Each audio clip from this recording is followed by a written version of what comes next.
Okay, all right. Welcome, everyone, to the Monday, April 21st caucus and work session of the Albany Common Council. It's our little short work session prior to our regular meeting. Just jumping into the agenda. Attendance? Oh, yeah, excuse me. Mr. Jimenez, please call the roll. Thank you, Tom. Adams. Present. Anane. Vallerin. Clark. Conti. Farrell. Here. Flynn. Here. Frederick. Hoey. Here. Johnson. Keegan. Here. Kimbrough. Here. Love. Robinson. Zamer. Here. 8 present. We're also joined by City Clerk Shaniqua Jackson, Corporation Counsel Robert McGee, Legislative Director Brian Jimenez, Junior Policy Analyst Alyssa Kamara, and 9th Ward Intern Margaret McCallum. Thank you, Mr. Jimenez. All right, now into the agenda. I'll be offering the April 7th of 2025 meeting minutes for approval.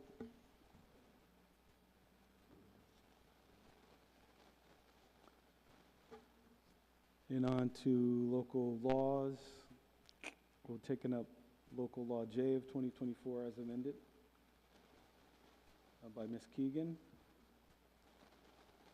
as well as next local law L by Mr. Anani that was previously amended also.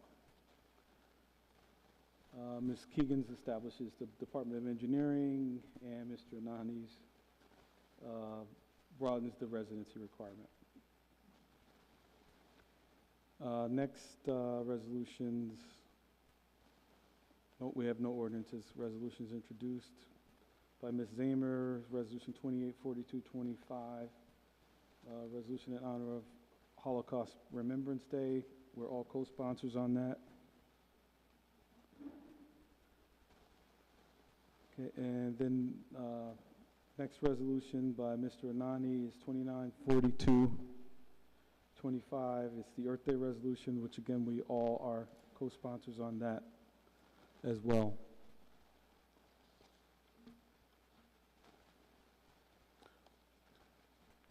We don't have any commissioner deeds, so that's it for the agenda.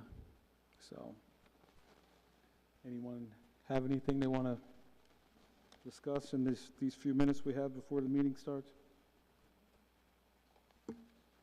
If not, don't go too far, and we'll just pause until 7, until we start at 7.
It is now 7 o'clock.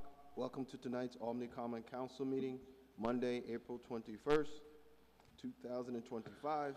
Can the clerk please call the roll? Adams. Present. Anani. Ballerin. Clark. Conti. Here. Farrow. Here. Flynn. Here. Frederick. Here. Hoey. Here. Johnson. Here. Keegan. Here. Kimbrough. Here. Love. Robinson. Zamer. Here. 11 present, 4 absent. And can you please stand with me in saying the Pledge of Allegiance, and after that, a moment of silence.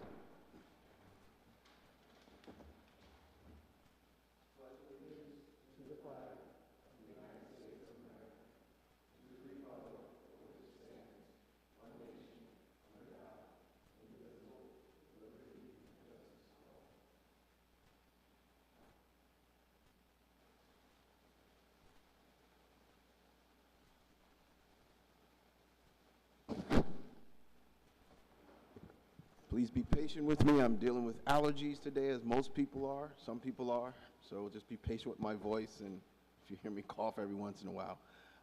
So with that being said, next item on our agenda is public comment period. During public comment period, you'll have 5 minutes to speak upon any issue you wish to speak upon.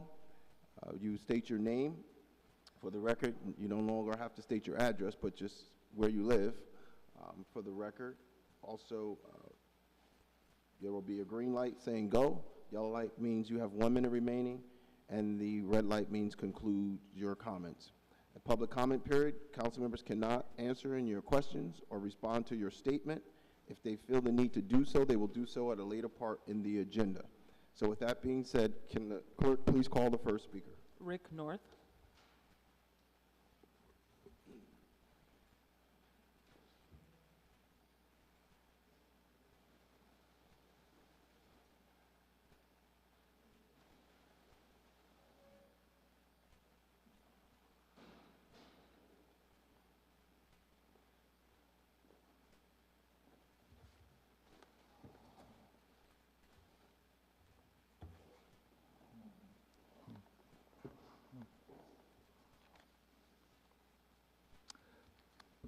Thank you for the opportunity to speak tonight. I appreciate it very much. My name is Rick North. I'm from Wellesley, Massachusetts. I'm a retired executive with the American Cancer Society and Physicians for Social Responsibility. And like many of you, I once supported fluoridation.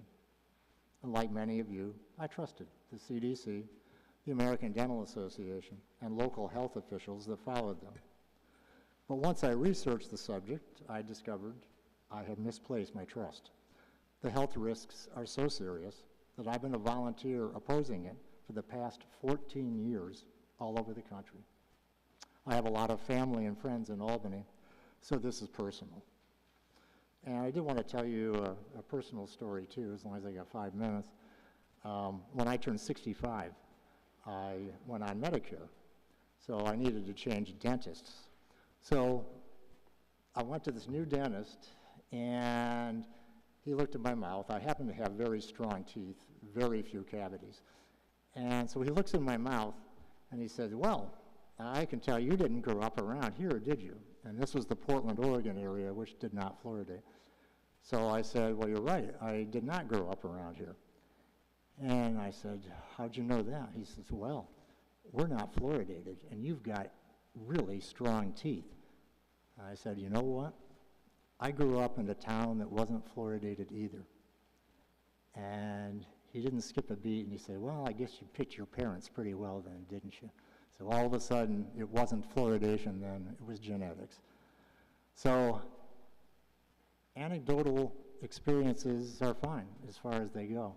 But compared to actual peer-reviewed published studies, they really don't hold the same weight.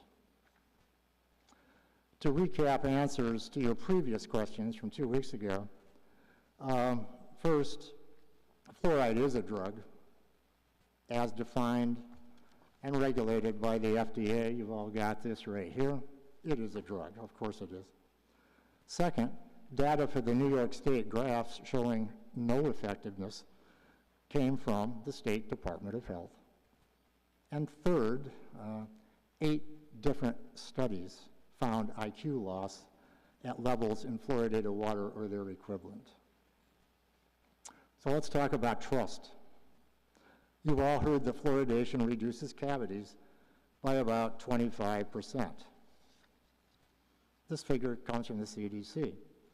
It only cited one source, the Cochrane review, which is considered the gold standard of evaluating effectiveness. And Cochrane actually said 26%. So far, so good. So here is the Cochrane report that 26% came from. It's 2015. Here is the updated Cochrane report from October last year, showing a tiny 3 to 4% difference, 1/4 of one tooth, if that. Cochrane also said that there could be no benefit at all statistically. 7 months later, not a word from the CDC on the updated figure. This isn't science. This is the denial of science. Well, here's an email you got from the Dental Association one day before you voted on fluoridation last year. This said fluoride was not a drug. Well, that was false, as confirmed by the FDA. It said no IQ studies in the National Toxicology Program were at levels in fluoridated water.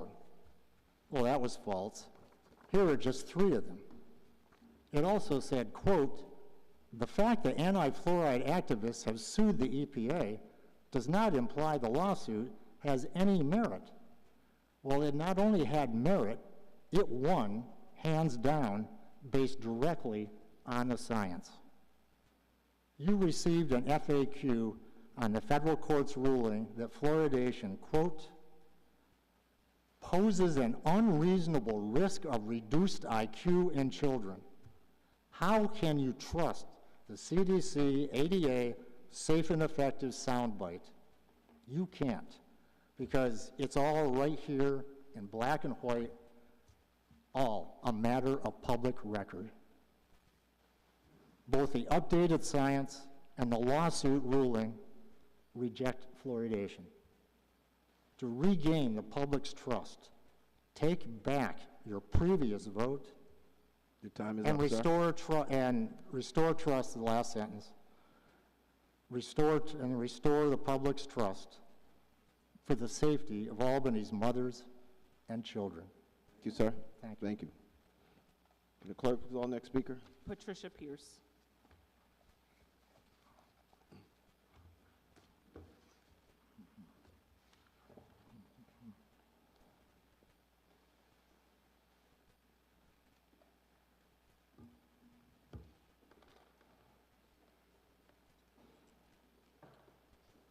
Good evening. My name is Patricia Pierce. I live in Albany. Everyone knows that lead is a neurotoxin.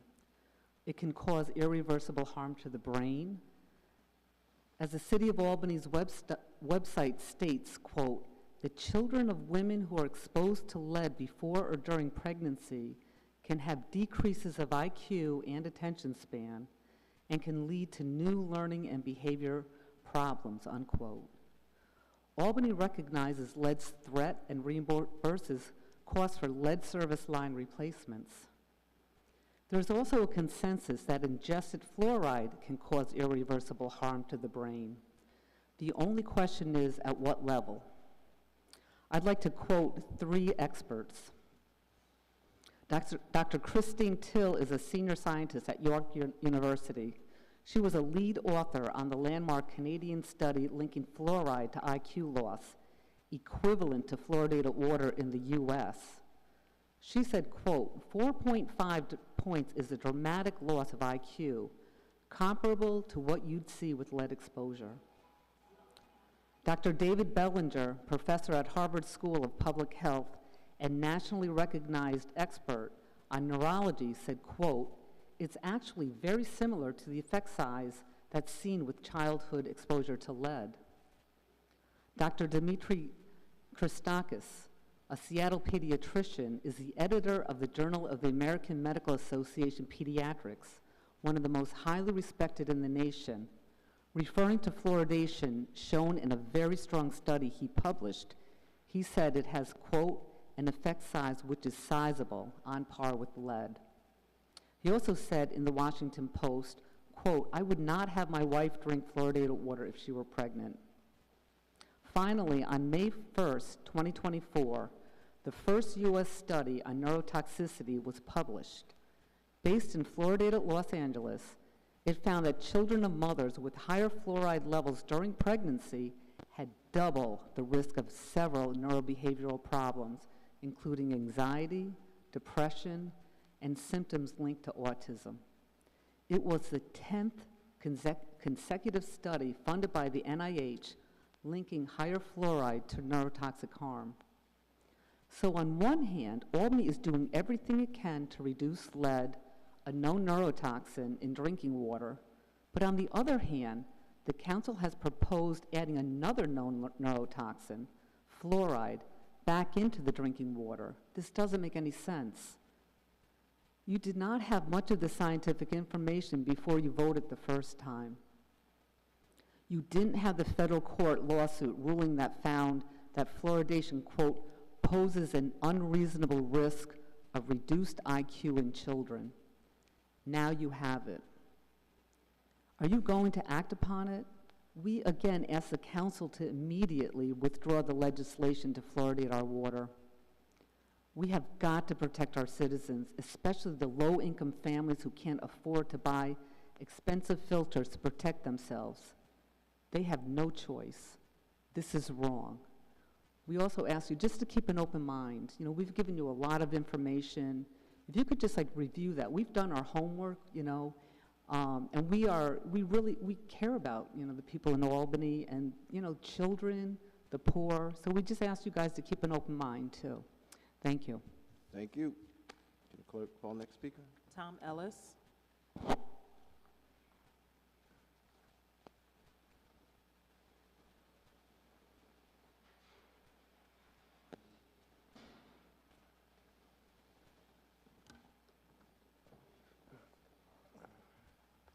Hi, Tom Ellis. I live in the city of Albany.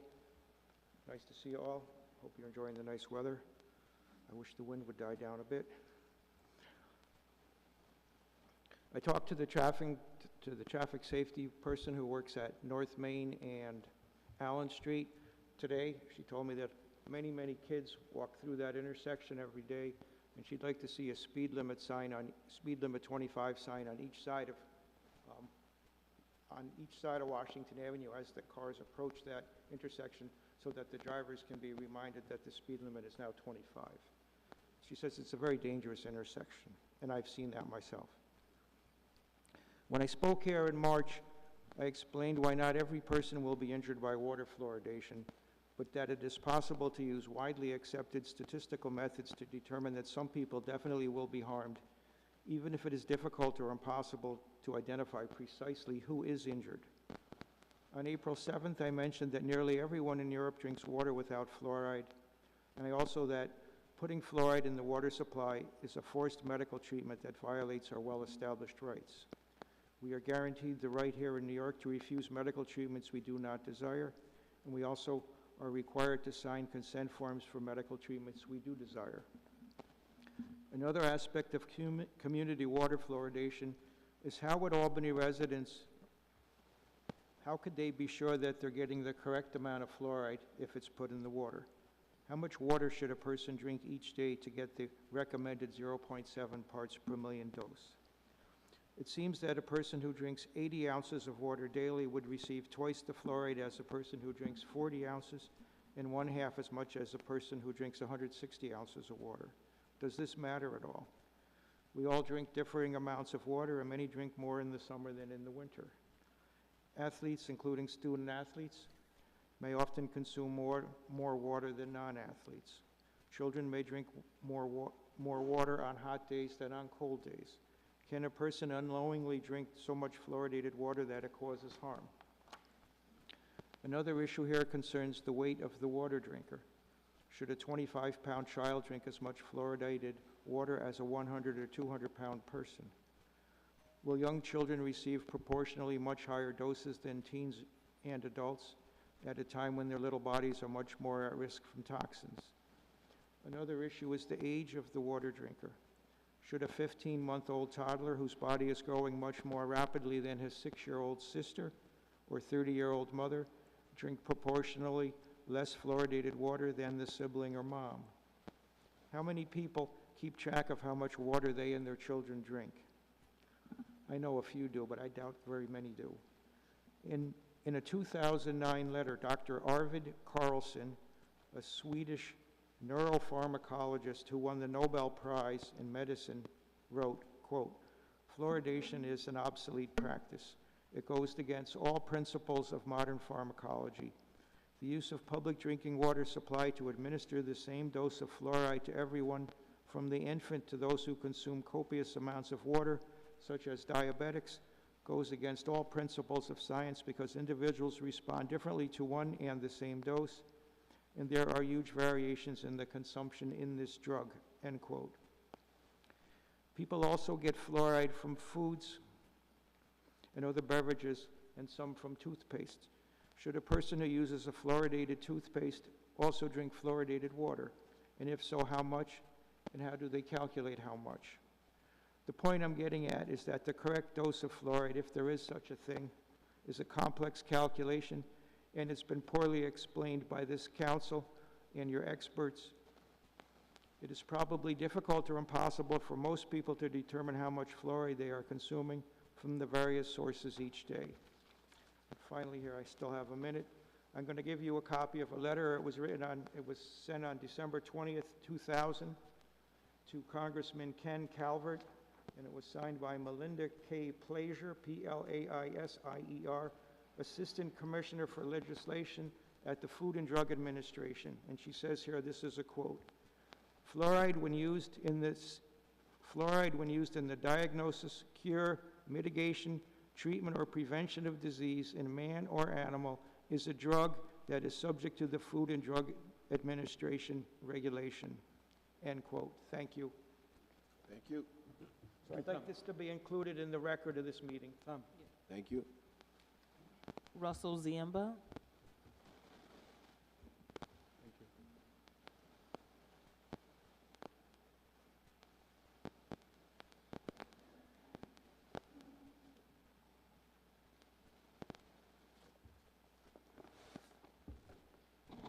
Good evening. My name is Russell Ziemba, and I'd like to thank you for this opportunity to speak. I live in Troy, but I often stay in Albany, and I work in Albany at the Honest Weight Food Co-op. At the co-op, at the Honest Weight Food Co-op, we have a product manual which prohibits many substances, many ingredients which are commonly found in other stores. And fluoride is one of the ingredients that we purposely try to avoid. There are only a few products that have it, and they're all in toothpastes, which makes some sense because to be effective, fluoride should be topically applied rather than consumed. I live in Troy, and Troy has fluoridated water. I purposefully get my water in Albany or go to the spring in Troy, and I try not to drink the fluoridated water. I also avoid foods. Because I drink some of the water, I try to avoid foods that have fluoride. Grape leaves are one of them. Although I like them, I don't eat them. At Honest Way Food Co-op, we use city water to prepare our foods. Should we advise pregnant women and children to not eat our foods or to limit the amount they eat? I think it's un-American, really, to force people to take a drug that they do not wish to take against their will. And fluoride used internally is not effective for preventing tooth decay and causes all kinds of other problems, skin, problems with your hair, and also teeth, and neurological problems. It's useful as a toothpaste. In fact, my dentist recommended that I have an application of a one-time application of fluoride to my teeth, and I did it. But after I was done, I rinsed my mouth out, and I didn't consume it. So I would ask you to reverse your decision to add fluoride to the water. It's something that does more harm than good, and I think that'll become more clear as this case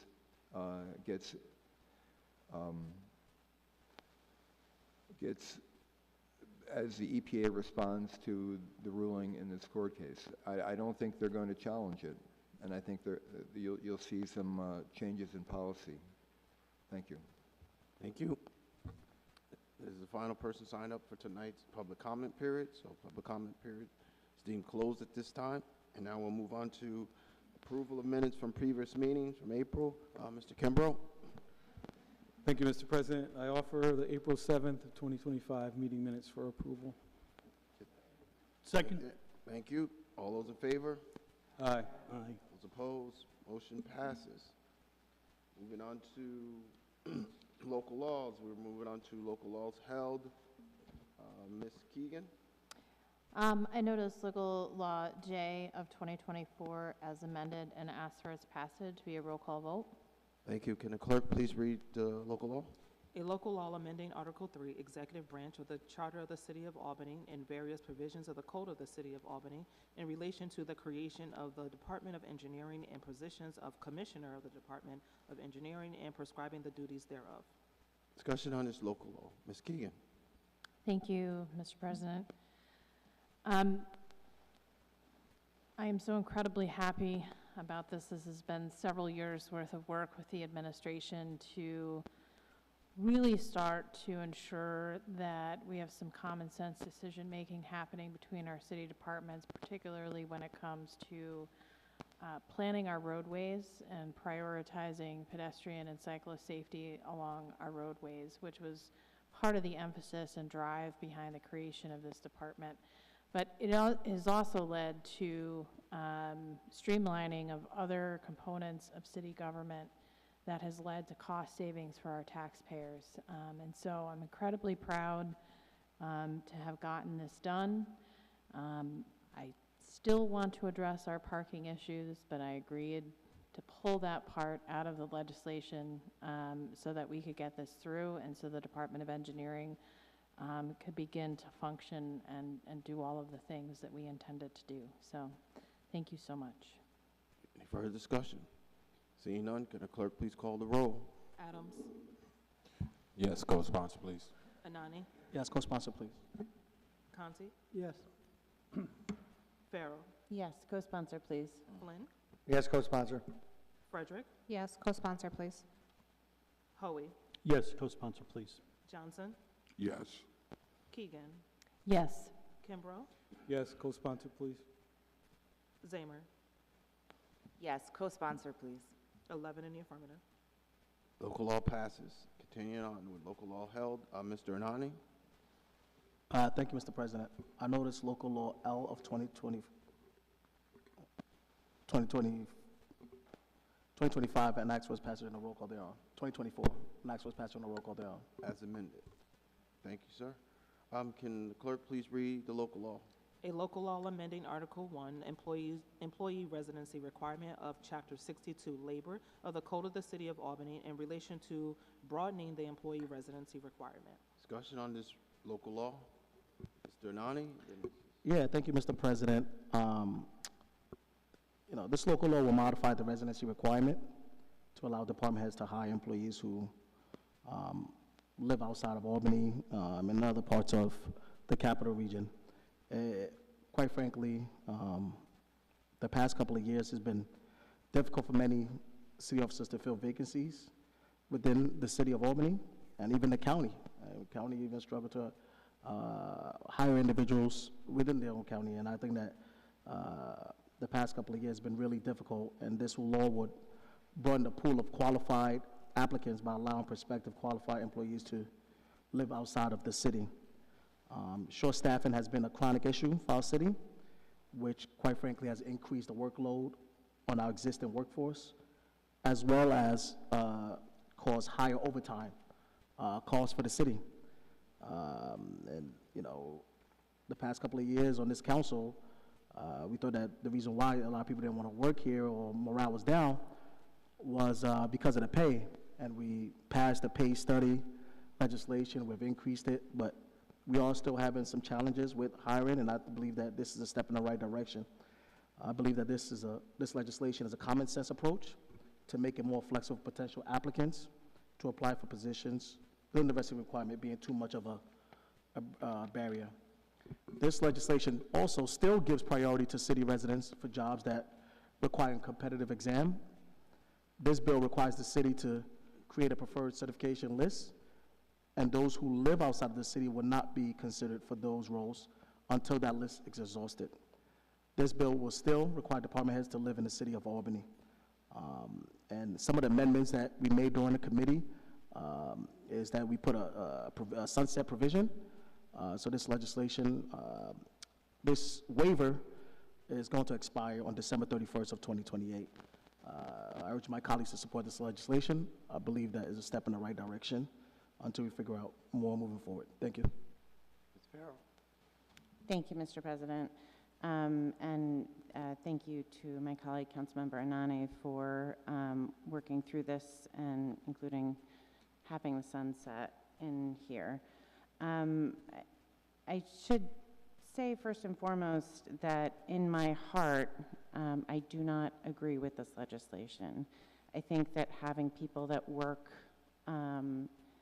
for the City of Albany, live in the City of Albany, is one of the, it's a wonderful thing about the city. It makes an absolute difference in buy-in, in representation, and things across the board, because we're not just talking about where you work, it's also where you live, and it's just different when you're thinking about your own neighborhood and your neighbors and the people that you know.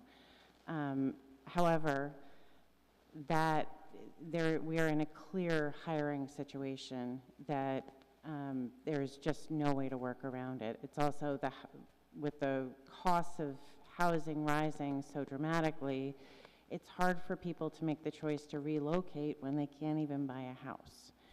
Or afford to buy a house that's even close to the house that they have, perhaps outside the City of Albany. So I do completely understand the need for flexibility. We can be less flexible when there's a lot more people looking for jobs. We need to be more flexible, and legislation is not just about one moment to the next. It has to speak to all moments. So with that, I appreciate the sunset provision in there. Something else we talked about with Emery Salmon was to come up with a way to, well, the civil service exams, which is 73% or 75% of the workforce. So the vast majority of our workforce, the City of Albany people will still get preference, as Councilmember Anane said. For that other section, we did talk about ways to come up with some sort of longer-term preference where somebody that lived in the City of Albany or could make the difference to move into the City of Albany would get some sort of hiring preference. I think that is absolutely essential to come into place because it does make a difference to have people live here. We also have a revenue problem. So the more we have people stay here and live here, the more taxes they pay here, whether they're property taxes, sales taxes, anything like that, it comes back into the City of Albany, and it matters.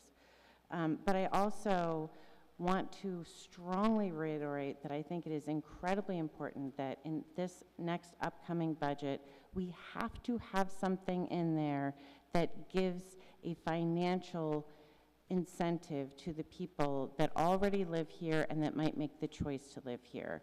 In the early 2000s, there was actually something that gave part of property taxes back.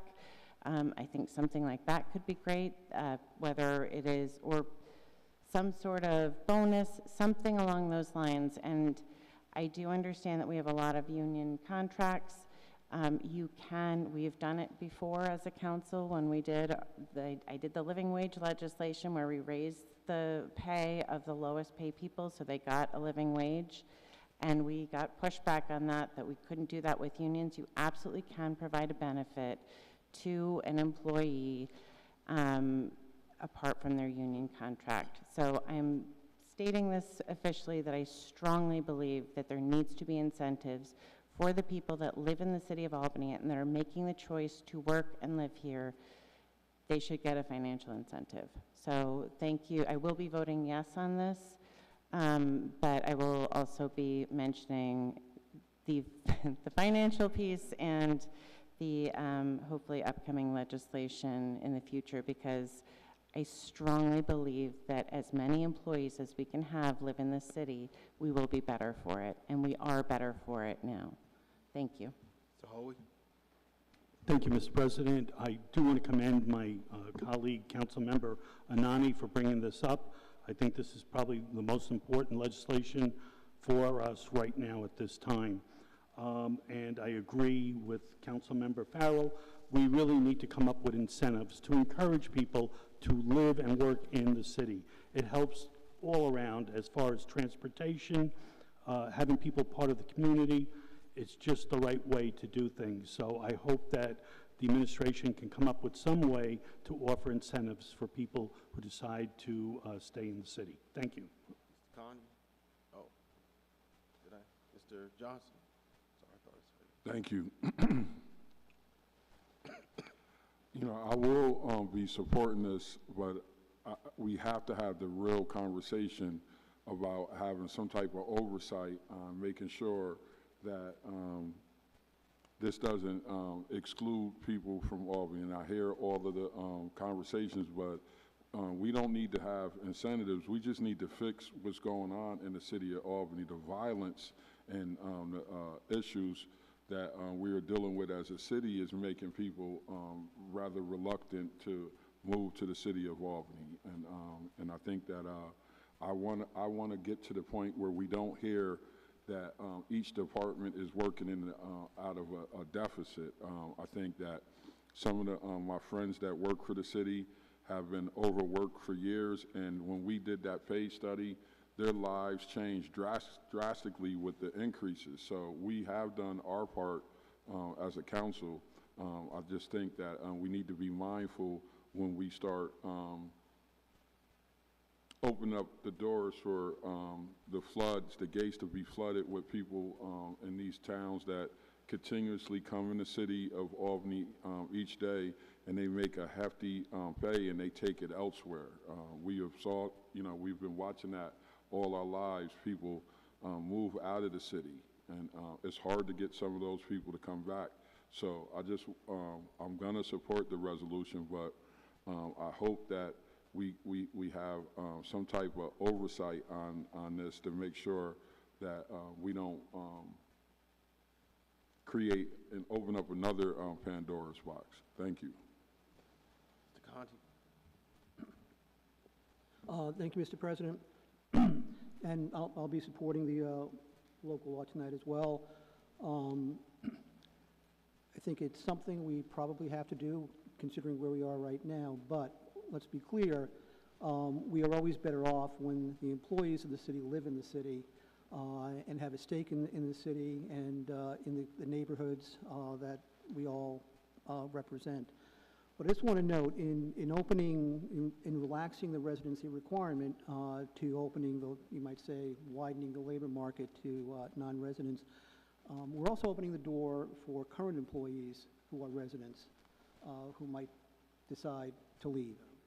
And that comes back to what some members have said here tonight. In part, it's, you know, it is wages and salary is one part of it, but we also have to create communities. We have to be a city and neighborhoods, communities of choice where people want to live here because of the quality of life we offer, just not in terms of neighborhoods, but in schools, civic organizations, agencies, public safety, vibrancy, et cetera. So, you know, maybe this 3-year or so sunset you have in here, it's an opportunity for probably the next council and the next mayor. There's a lot of things going to happen to really focus on how do we really come back and focus on making Albany a community of choice where people want to live here because it's a good place to be. And I think it can be. And if we all work together, that can happen. But as I said, it's, while we open the door, it's a two-way door. To people who live outside that might be employees, but it's also, we have to be concerned about people who live here now who might decide that for various issues, they might leave. So, but I'll be supporting it tonight. But this is not the end. Let's think of the long term as well. Thank you. Thank you. That being said, can the clerk please call the roll? Adams. Yes, co-sponsor, please. Anani. Yes. Conti. Yes. Farrell. Yes. Flynn. Yes, co-sponsor. Frederick. Yes. Hoey. Yes, co-sponsor. Johnson, Yes. Keegan, Yes. Kimbrough, Yes, co-sponsor, please. Zamer, Yes. 11 in the affirmative. Local law passes. Mr. Kimbrough? Thank you, Mr. President. The rest of the local laws on the agenda are held. Thank you. Any reports of standing committees? Mr. Flynn? Yes, thank you, Mr. President. The General Services and Health Committee will be meeting on this Wednesday, April 23rd, to discuss 2 ordinances and resolutions about Winnie Mae Everett, snow exemption removal, and clarifying the honorary street namings. Thank you. Thank you. Mr. Anani? Yeah, thank you, Mr. President. Just want to let everyone know that we will have a Parks and Recreation and Family Service Committee meeting April 22nd, tomorrow at 5:30 p.m. And the topic of discussion will be the Summer Youth Employment Program and other discussions. Thanks. Thank you. Moving right along, since there's no ordinances tonight, we'll move on to resolutions introduced. Start with Ms. Zamer. Thank you, Mr. President.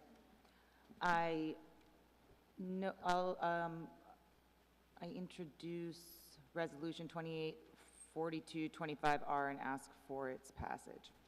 Thank you. Can the clerk please read the resolution? A resolution of the Common Council in honor of Holocaust Remembrance Day. Thank you. Discussion on this resolution? Ms. Zamer. Thank you. This Wednesday night, Jews around the world will remember the darkest time in our long history. The Day of Remembrance of the Holocaust, or Yom HaShoah in Hebrew, is a time to remember our families who perished. We remember the 6 million Jews who were systematically murdered, 1.5 million of whom were children.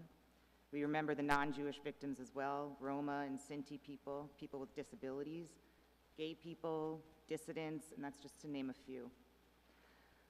A few months ago, I traveled to Vienna, Austria, on a trip sponsored by the Austrian government for children and grandchildren of Austrian Jews who were forced out of the country under the Nazi regime.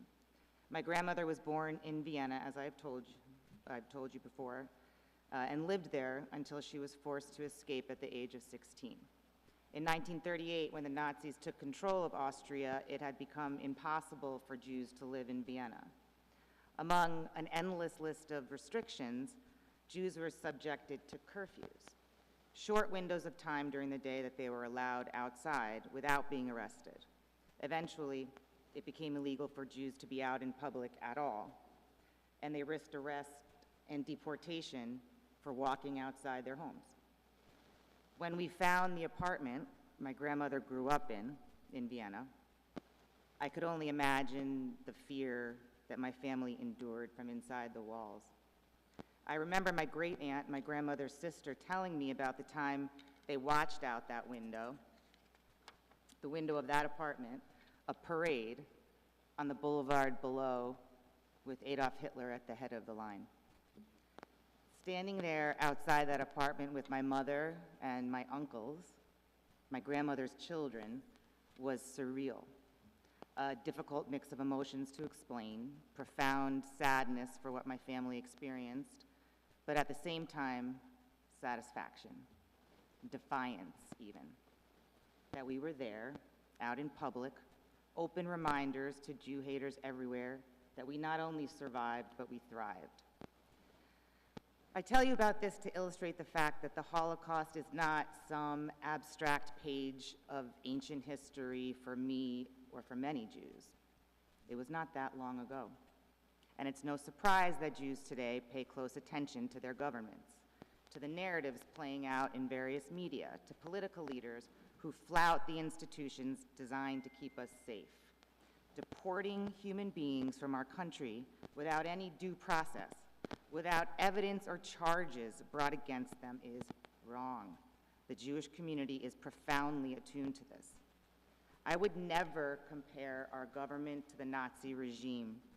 I think that is incredibly offensive and an inaccurate comparison to make.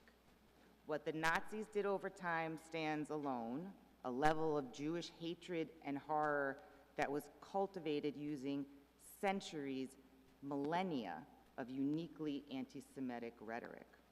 But we do learn from our history, and the Holocaust is an extreme example of what can happen if we fail to guard our laws, our institutions, and our Constitution fiercely. Deporting people without due process is not only un-American, it is anti-American. It's a tactic those in power use to terrorize a population into silence, and Jews understand this strategy all too well. And even though over the course of the past year and a half, many leaders have opted to remain silent as American Jews face the largest increase in anti-Semitism in recent history, we cannot remain silent as our government ignores our Constitution and subjects human beings to such cruelty and inhumanity. We honor Holocaust Remembrance Day by keeping its history close, by learning how that horrible era evolved, by recognizing the signs of erosion in our democracy, and by refusing to accept power-hungry leaders who seek to destroy our hard-fought democracy. For the millions of souls lost in the Holocaust, we say in Hebrew, Zichronam Livracha, may their memories be for a blessing. Thank you for that, Ms. Zamer, sharing your truth. Mr. Flynn? Oh, I thought you. I'm not That following being that. said, since we're all co-sponsors, this will be a voice vote. All those in favor? Aye. Aye. Thank you. Bless you. Moving right along, Mr. Nani. Thank you, Mr. President. I notice Resolution 294225R and ask for its passage on the roll call thereon. Thank you. Can the clerk please read the resolution?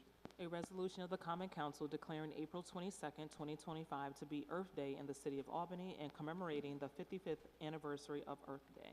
Discussion on this resolution. Mr. Nani? Thank you, Mr. President. In 1962, marine biologist and author Rachel Carlson published Silent Spring. This book, which argued that pesticides were having a harmful effect on our environment, unleashed an era of a revolution on how we view the effects of pollution on our planet. For the first time, the mass public saw there were environmental costs of unchecked industrial progress and that something needed to be done. And thus the environmental movement was born.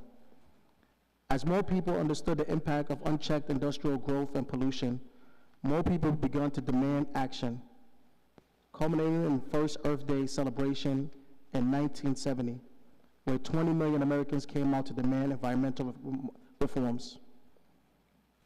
Remarkable, considering that this was less than 8 years after Silent Spring.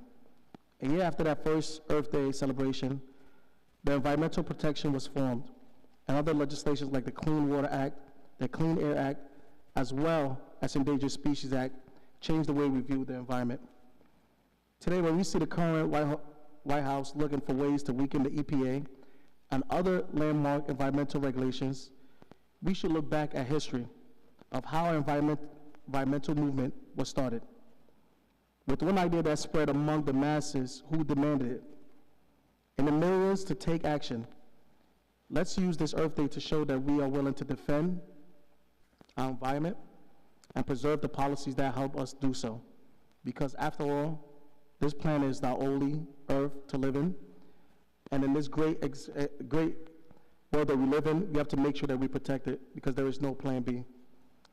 Also, just a shameless plug, this Sunday, I'll be joining Senator Fahey, Senator Romero on Sunday, on April 27th at 10:30 a.m.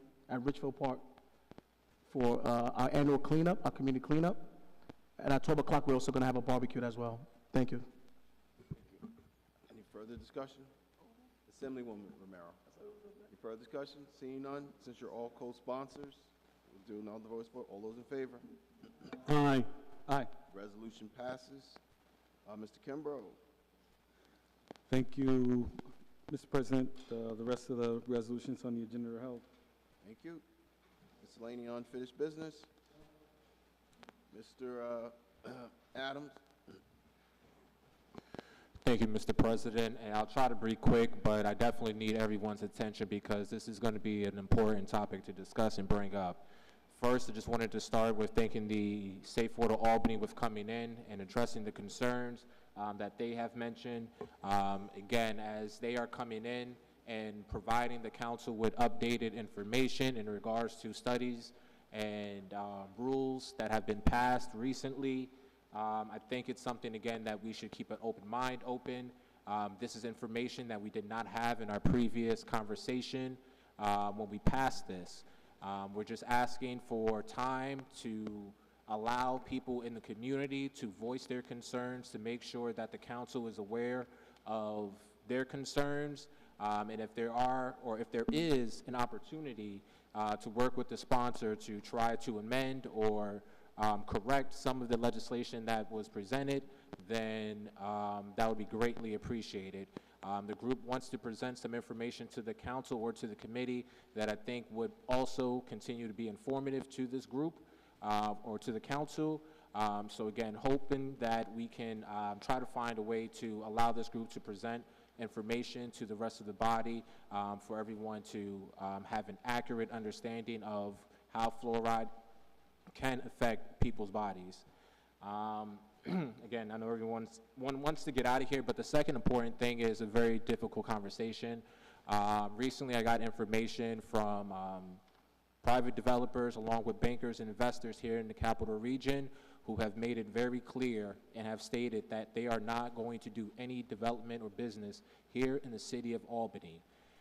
While this was frankly not news to me, I double checked and went on the city's website, and if you look, there has been no projects brought forth within this past year. That is a major problem. I think we have to take a very hard consideration at either amending or getting rid of the inclusionary zoning and being able to come up with a plan. This is yet again going back to last week's conversation about having a housing plan that is actually going to address and create the action that we want behind it. Just as we spoke about trying to provide incentives for people to work here in the city, we need to address this law and correct it to allow people to have housing if they are looking to live in the city of Albany.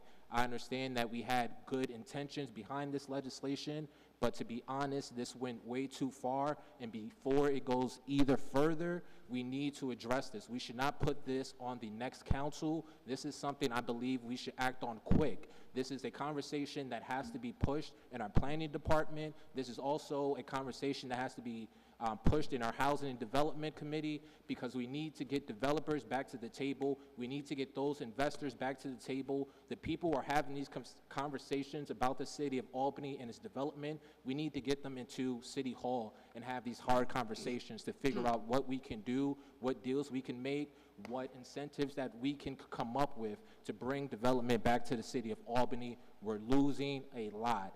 I'm not going to go into a whole tirade, but Troy, Schenectady, all these other places are getting what Albany deserves, and we should be doing something to correct this because we made a mistake.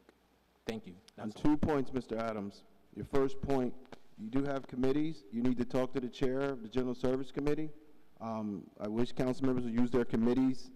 That's what committees are for, to have those discussions, and not in front of the council, not at this time during meetings, but talk to the chair of the committees to have that. And also, your last point, this council did pass a resolution that I wrote around the issue.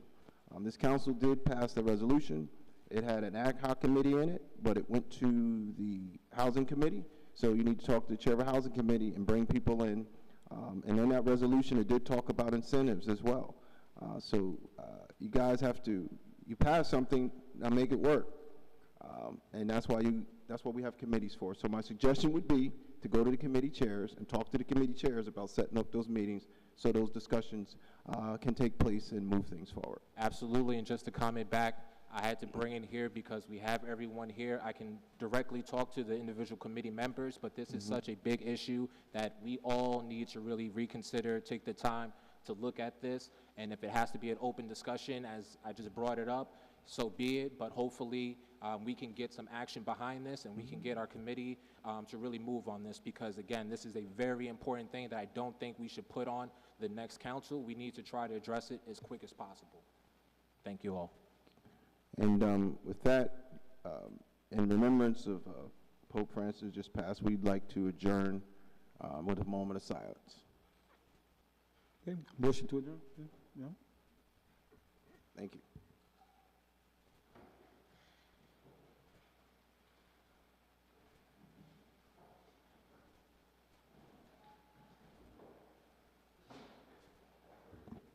Meeting adjourned.